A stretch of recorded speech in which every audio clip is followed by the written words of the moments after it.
নমস্কার, খবর শুনছেন M2 নিউজ চ্যানেল থেকে। খবর অশোক জানাবো এখনকার বিশেষ খবর। বাছাই করা খবরগুলো পেতে চ্যানেলটিতে সাবস্ক্রাইব করে পাশে থাকা বেল আইকনটি অল করে রাখুন। শুরুতে হেডলাইন্স। বেঙ্গালুরুতে দ্বিতীয় আল কায়দার জঙ্গি, রাশিয়ায় জোরালো ভূমিকম্পের পর সুনামি। সব খবর বিস্তারিত জেনে নিন আমাদের M2 নিউজ চ্যানেলে। বছর 30-এর ছটপটে যুবতী, সেই গ্রেপ্তার জঙ্গি সন্দেহে। বেঙ্গালুরুতে জালে আল কায়দার নেত্রী। জাপানে ভয়াবহ সুনামি, বিশাল ঢেউ আছড়ে পড়ল উপকূলে। সুনামি ছড়িয়ে পড়েছে আমেরিকার হাওয়াই পর্যন্ত। রাশিয়ার 8.8 মাত্রার ভূমিকম্প। সিলিন্ডার থেকে পাইপ ঢুকেছে মুখে, পুরো মাথা ঢাকা প্লাস্টিকে। হিলিয়াম গ্যাস পান করে গেস্ট হাউসের ঘরে নিজেকে শেষ করলেন চার্টার্ড অ্যাকাউন্ট্যান্ট। বাইপাসের কাছে আগুন, ঘটনাস্থলে দমকলের 4টি ইঞ্জিন। রাশিয়ায় 8.8 মাত্রা কম্পন, সুনামির আশঙ্কায় ত্রাহি রব দেশে দেশে। অনুপ্রবেশের চেষ্টা ব্যর্থ জওয়ানদের, গুলিতে খতম 2 পাক জঙ্গি। ফের ধস জাতীয় সড়কে, শিলিগুড়ির সঙ্গে বিচ্ছিন্ন কালিম্পং সিকিমের যোগাযোগ। দেওঘরে বাস ট্রাকের সংঘর্ষে মৃত 6 পুণ্যার্থী।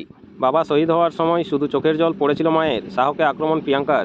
কৃষক বন্ধু প্রকল্পে উপভোক্তাদের খারিফ মরশুমের টাকা দেওয়া শুরু, বীরভূমে ঘোষণা মুখ্যমন্ত্রীর। প্রতি 100 বর্গ কিমিতে বাঘের সংখ্যার নিরিখে বিশ্বের 3য় কাজিরাঙ্গা। আজ থেকে রাস্তায় সব বেসরকারি বাস। ওয়েস্ট বেঙ্গল, বিহারে SIR আবহে রেসিডেন্সিয়াল সার্টিফিকেটে এবার ট্রাক্টর, নীতিশ গড়ে একই কাণ্ড। ওয়েস্ট বেঙ্গল, নীতিশকে চিরাগের চাপ বিজেপি, কিন্তু পুরো চুপচাপ। গোপীবল্লভপুর 2 নম্বর, মুখ্যমন্ত্রীর সভা সফল করতে ও আমার পাড়া আমার সমাধান কর্মসূচি নিয়ে খাড়বান্দিতে আলোচনা সভা করল অঞ্চল তৃণমূল। আপনারা এতক্ষণ শুনলেন সংবাদ শিরোনাম, আসবো বিস্তারিত খবরে। বাইপাসের কাছে আগুন, ঘটনাস্থলে দমকলের 4টি ইঞ্জিন। কলকাতা, ফের কলকাতায় আগুন। বুধবার দুপুরে বাইপাসের কাছে একটি প্লাস্টিকের গোডাউনে আগুন লেগেছে। পুড়ে গিয়েছে বেশ কয়েকটি ঝুপড়ি। বাইপাস থেকেও দেখা যাচ্ছে আগুনের লেলিহান শিখা। ধোঁয়ায় ভরে গিয়েছে গোটা এলাকা। প্রাথমিকভাবে স্থানীয় বাসিন্দারা আগুন নেভানোর কাজে হাত লাগান। তারাই আগুন অনেকটা নিয়ন্ত্রণে আনেন। ঘটনাস্থলে দমকলের 6টি ইঞ্জিন। আগুন বর্তমানে নিয়ন্ত্রণে বলে দমকল সূত্রে খবর। আগুন লাগার কারণ জানা এখনও যায়নি। পরবর্তী খবরে আসবো। রাশিয়ায় 8.8 মাত্রা কম্পন, সুনামির আশঙ্কায় ত্রাহি রব দেশে দেশে। মস্কো ও টোকিও, গত 7 দশকের মধ্যে এমন জোরালো ভূমিকম্প দেখেনি রাশিয়া। আজ বুধবার স্থানীয় সময় সকাল 8টা 25 ভূকম্পন অনুভূত হয়। রিক্টার স্কেলে কম্পনের মাত্রা নথিভুক্ত হয়েছে 8.8, যার জেরে উত্তাল হয়ে উঠেছে প্রশান্ত মহাসাগর। গোটা অঞ্চল জুড়ে ত্রাহি রব উঠেছে। বিশেষজ্ঞদের আশঙ্কা, সত্যি করে সুনামি আঘাত এনেছে জাপানে। দেশটির উত্তরাঞ্চলের হোক্কাইডোর হানাসাকি বন্দরে প্রথম আঘাত আনে দানবীয় ঢেউ। রাশিয়া ও জাপান এছাড়া সুনামির সতর্কতা জারি হয়েছে দক্ষিণ মেক্সিকো, পূর্ব চীন, তাইওয়ান, ফিলিপিন্স ও আমেরিকায়। যদিও ভারতে সুনামির কোনো সম্ভাবনা নেই বলে জানানো হয়েছে। মার্কিন সংস্থা USGS এর তথ্য অনুযায়ী এদিনের ভূমিকম্পের কেন্দ্রস্থল ছিল রাশিয়ার পেত্রোপাভলোভস্ক কামচাতস্কি শহর থেকে 136 কিলোমিটার বা প্রায় 85 মাইল পূর্বে প্রশান্ত মহাসাগরের তলদেশে। প্রথমে মাত্রা 8 বলা হলেও পরে তার সংশোধন করে 8.8 করা হয়। এরপর 6.9 মাত্রার একটি শক্তিশালী আফটার শক অনুভূত হয়। প্রবল কম্পনের জেরে রাশিয়ার দুর্গম এই অঞ্চলে বেশ কিছু ঘরবাড়ি ক্ষতিগ্রস্ত হয়েছে, কয়েকজন আহত হয়েছেন বলেও খবর পাওয়া গিয়েছে। রাশিয়ার উপকূলে এই শক্তিশালী ভূমিকম্পের পরে জাপানের আবহাওয়া সংস্থা সুনামি সতর্কতা জারি করে। এর কিছুক্ষণ পরে বিশাল ঢেউ আছড়ে পড়ে হোক্কাইডোতে। এর উচ্চতা ছিল প্রায় 1 ফুট। জারি হয়েছে সুনামি সতর্কতা। 3 ঘন্টার মধ্যে বিশাল ঢেউ আঘাত আনতে পারে বলে সুনামি সতর্কতা জারি করে জানিয়েছে মার্কিন কর্তৃপক্ষ। রাশিয়া ও ইকুয়েডরের কিছু এলাকায় 3 মিটারের বেশি উচ্চতার ঢেউ এবং জাপান, হাওয়াই, চিলি ও সলোমন দ্বীপপুঞ্জে 1 থেকে 3 মিটার উচ্চতার ঢেউ আঘাত আনতে পারে বলে আশঙ্কা প্রকাশ করা হয়েছে।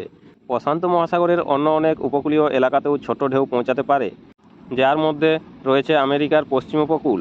হাওয়াইয়ের কিছু উপকূলীয় অঞ্চল থেকে বাসিন্দাদের সরে যাওয়ার নির্দেশ দিয়েছে কর্তৃপক্ষ। হনুলুলুতেও জারি হয়েছে চূড়ান্ত সতর্কতা। আপনারা এতক্ষণ শুনলেন সংবাদ শিরোনাম, আসবো বিস্তারিত খবরে। অনুপ্রবেশের চেষ্টা ব্যর্থ, জওয়ানদের গুলিতে খতম 2 পাক জঙ্গি। জম্মু, নিয়ন্ত্রণ রেখা পেরিয়ে ভারতের মাটিতে জঙ্গি অনুপ্রবেশের চেষ্টা ব্যর্থ করল নিরাপত্তা বাহিনী। বুধবার জম্মু কাশ্মীরের পুঞ্চে 2 পাকিস্তানিকে নিকেশ করেছেন জওয়ানরা। সরকারি সূত্রে জানা গিয়েছে, দেগহওয়ার সেক্টরে নিয়ন্ত্রণ রেখার কাছে সন্দেহজনক গতিবিধি নজরে আসে নিরাপত্তা বাহিনীর। শুরু হয় তল্লাশি অভিযান। সে সময় পাক অধিকৃত কাশ্মীর থেকে কয়েকজনের এপারে অনুপ্রবেশের চেষ্টাকারী জঙ্গিদের চ্যালেঞ্জ করেন নিরাপত্তারক্ষীরা। পরিস্থিতি বেগতিক বুঝে জওয়ানদের লক্ষ্য করে গুলি চালায় জঙ্গিরা। জওয়ানদের পাল্টা গুলিতে 2 জঙ্গির মৃত্যু হয়েছে। শেষ খবর পাওয়া পর্যন্ত তখনও তল্লাশি অভিযান চলছিল। এই কাজে আরও বেশি সংখ্যক বাহিনী মোতায়েন করা হয়েছে। এদিন আগেই শ্রীনগরের উপকণ্ঠে পৃথক এনকাউন্টারে 22 এপ্রিলের পহেলগাঁও হামলার মাস্টারমাইন্ড ও তার 2 সঙ্গীকে নিকেশ করেছে নিরাপত্তা বাহিনী। এর রেস কাটার আগে ফের বড় সাফল্য নিরাপত্তা বাহিনীর। ফের ধস জাতীয় সড়কে, শিলিগুড়ির সঙ্গে বিচ্ছিন্ন কালিম্পং সিকিমের যোগাযোগ। শিলিগুড়ি, বৃষ্টির দাপট কমলেও ধস অব্যাহত কালিম্পংয়ে। বুধবার সকালে মাত্র 3 ঘন্টার মধ্যে 10 নম্বর জাতীয় সড়কের একাধিক জায়গায় নেমেছে ধস। যার ফলে শিলিগুড়ির সঙ্গে সড়কপথে সরাসরি কালিম্পং ও সিকিমের যোগাযোগ বিচ্ছিন্ন হয়ে পড়েছে। এর মধ্যে উদ্বেগ বাড়িয়েছে তিস্তা পাহাড় ও সমতলে নদীর জলস্তর সামান্য কমলেও নতুন চিন্তা ভাঙন ঘিরে। কালিম্পংয়ের 10 নম্বর জাতীয় সড়ক তিস্তা বাজার, মালবাজার ও ক্রান্তির কিছু এলাকায় নদী ভাঙনের আশঙ্কা দেখা দিয়েছে। মঙ্গলবার ধসের জেরে কালিম্পংয়ের লাইফলাইন 10 নম্বর জাতীয় সড়কের 10 মাইল অবরুদ্ধ হয়ে পড়ে। এছাড়াও লিকুভির শিলফিদারা মাঝে মধ্যেই পাহাড়ের উঁচু উপত্যকা থেকে পাথর পতন হচ্ছিল। ওই দিন দিনভর চেষ্টা চালিয়ে সমগ্র পরিস্থিতি সামাল দেয় প্রশাসন। এই অবস্থায় বুধবার সকাল থেকে দফায় দফায় সংশ্লিষ্ট জাতীয় সড়কে নামে ধস। মাত্র 3 ঘন্টার মধ্যে তারখোলা ও 11 মাইলে হুড়মুড়িয়ে নেমে আসে মাটি, গাছ, নুড়ি ও বোল্ডার। স্বভাবতই জাতীয় সড়কের সংশ্লিষ্ট এলাকাগুলি অবরুদ্ধ। লিকুভিরে মাঝে মধ্যে পাথর পতন হচ্ছে। তিস্তার জলস্তর নামায় কালিম্পংয়ের রবিঝরা, তিস্তা বাজারে, মালবাজারের বাগরাকোটে নদী ভাঙনের আশঙ্কা দেখা দিয়েছে। কালিম্পং ও জলপাইগুড়ি জেলা প্রশাসন জানিয়েছে, নদীর গতি প্রকৃতির ওপর নজর রাখা হয়েছে। পরিস্থিতি মোকাবিলায় প্রস্তুত প্রশাসনের টিম। কালিম্পংয়ে জাতীয় সড়ক থেকে ধস হটানোর কাজ শুরু হয়েছে। প্রতিদিন নিয়মিত গুরুত্বপূর্ণ সঠিক খবরগুলো শোনার জন্য আমাদের চ্যানেলটি সাবস্ক্রাইব করে রাখুন। ফিরে আসবো খবরে। 12 মন্দির ঘাট থেকে 5 কিমি দূরে উদ্ধার পানিহাটির শিক্ষকের মৃতদেহ। বরানগর সোমবার সকালে পানিহাটির 12 মন্দিরের ঘাটে স্নান করতে নেমে গঙ্গায় তলিয়ে যান শিক্ষক আলোকেশ ঘোষ, বয়স 38। মঙ্গলবার বিকেলে প্রায় 5 কিলোমিটার দূরে কামারহাটির পিটুরিঘাট এলাকায় তারং দেহ ভেসে থাকতে দেখা যায়। দেহ উদ্ধার করে ময়নাতদন্তে পাঠানো হয়েছে।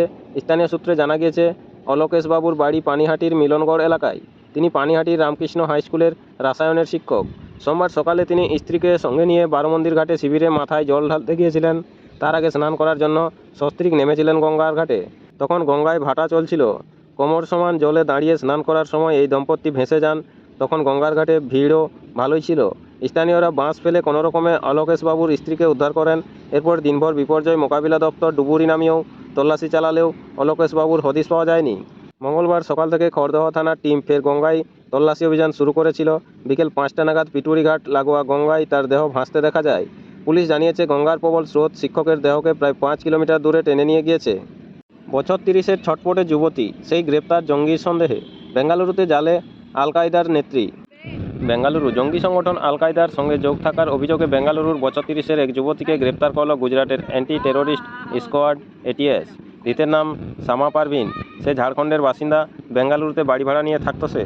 গত কয়েকদিনে জঙ্গি সন্দেহে 5ম অভিযুক্তকে গ্রেপ্তার করল গুজরাট এটিএস। অন্যদিকে গুজরাট এটিএস জানিয়েছে, বেঙ্গালুরু গিয়ে তারা সামাকে গ্রেপ্তার করেছে। যুবতীর মোবাইলে পাকিস্তানের বেশ কিছু পদস্থ আধিকারিকের নম্বর পাওয়া গিয়েছে। তাদের সঙ্গে তিনি নিয়মিত যোগাযোগ রাখতেন বলে প্রাথমিকভাবে জানা গিয়েছে। এও জানা যাচ্ছে, ধৃত সামা আদতে ঝাড়খণ্ডের বাসিন্দা। গত 3 বছর ধরে ভাইয়ের সঙ্গে বেঙ্গালুরুতে বাড়ি ভাড়া করেছিলেন।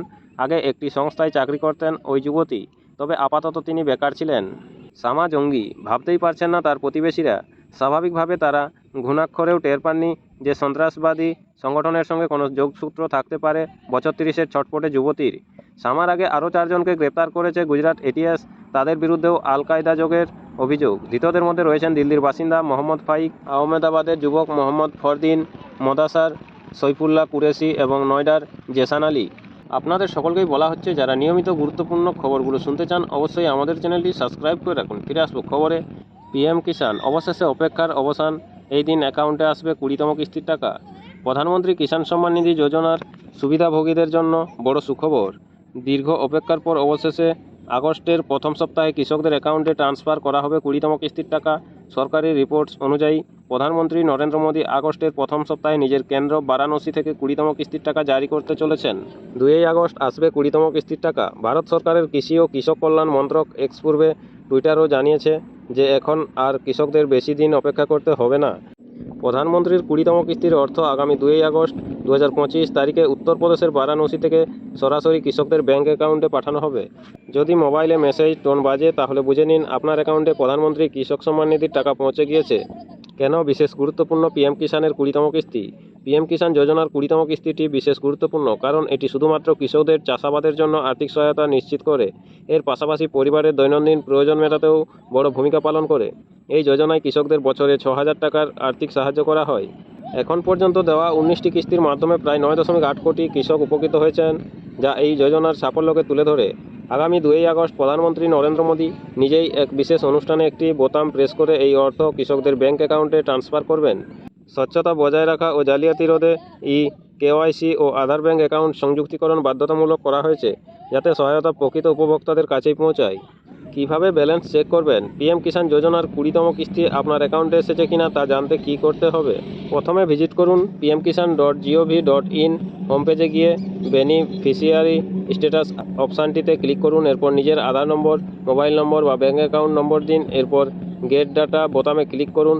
স্ক্রিনে আপনার কিস্তির বর্তমান স্ট্যাটাস দেখা যাবে। এইভাবে আপনি খুব সহজেই জানতে পারবেন আপনার 20তম কিস্তি টাকা জমা হয়েছে কিনা।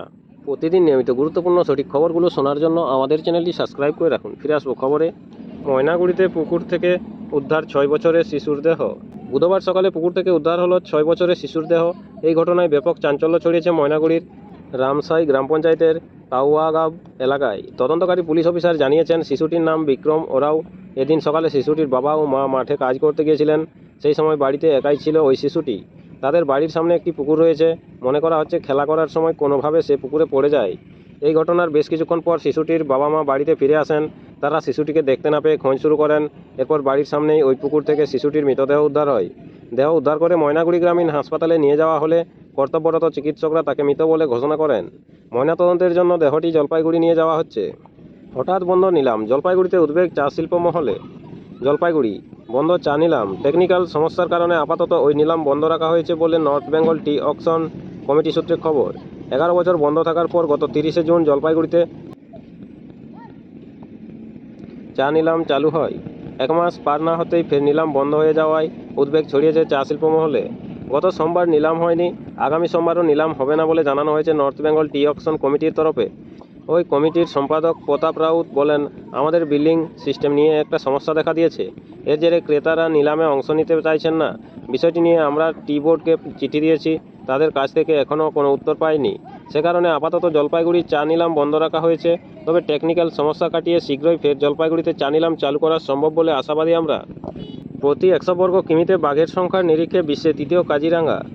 গুয়াহাটি মঙ্গলবার আন্তর্জাতিক ব্যাঘ্র দিবস। এই তথ্য সামনে আনলো অসমের কাজিরাঙ্গা জাতীয় উদ্যান এবং বাঘ সংরক্ষণাগার। জাতীয় উদ্যানের দাবি, মোট 27টি বাঘ বেড়েছে। তার ফলে কাজিরাঙ্গার মোট বাঘের সংখ্যা হয়েছে 148। এর মধ্যে 55টি বাঘ, 83টি বাঘিনী এবং 10টি বাঘের লিঙ্গ নির্ধারণ সম্ভব হয়নি।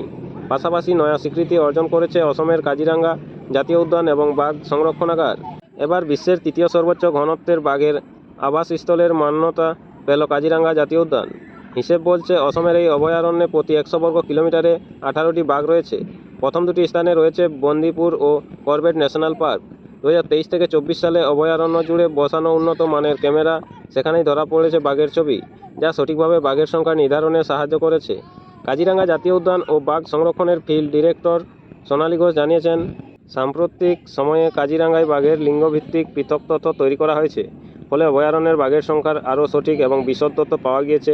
অসমের মুখ্যমন্ত্রী হিমন্ত বিশ্ব শর্মাও বলেছেন, অসমের ডোরাকাটা প্রাণীরা গর্বের সঙ্গে ঘুরে বেড়াচ্ছে।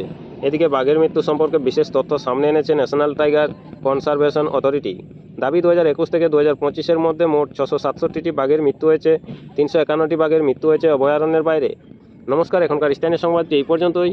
পরবর্তী সংবাদটি পেতে চ্যানেলটিতে সাবস্ক্রাইব করে পাশে থাকা বেল আইকনটি অল করে রাখুন। সবাই ভালো থাকুন, সুস্থ থাকুন। দেখা হচ্ছে পরের আপডেট খবরটিতে। ধন্যবাদ।